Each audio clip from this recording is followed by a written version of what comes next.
नमस्ते दोस्तों, आज हम आप लोग के सामने बहुत ही मजेदार तिल्ला का गीत सुनाने जा रहे हैं। हमारे गीत को सुनकर शेयर कीजिएगा, लाइक कीजिएगा, हमारे चैनल को सब्सक्राइब जरूर कीजिएगा।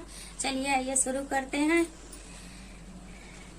हो सरवा भैया के साथ अगनवा में, हो सरवा भैया के साथ अगनवा में बड़ा मजा आवे चौकवे पर, बड़ा मजा आवे चौकवे पे। ऐसे चढ़ाई सरवा आंगनवा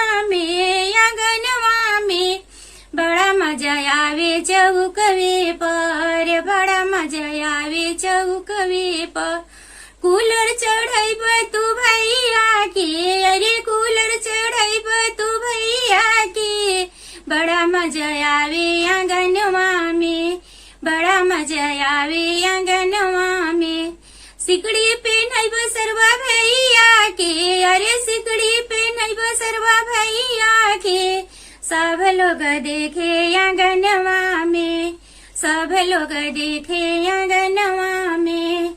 अरे पंखा चढ़ाई चौकवे पर, अरे एसी चढ़ाई चौकवे पर। शोभा बढ़ाई आंगनवा के, शोभा बढ़ाई आंगनवा के।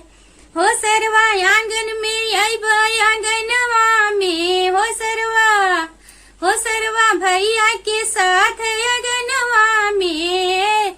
अरे हो सरवा भैया के साथ चौकवे पर बड़ा मजा आवे आंगनवा में, बड़ा मजा आवे आंगनवा में। नमस्ते दोस्त, हमारा गीत आपको कैसा लगा कमेंट बॉक्स में बताइएगा।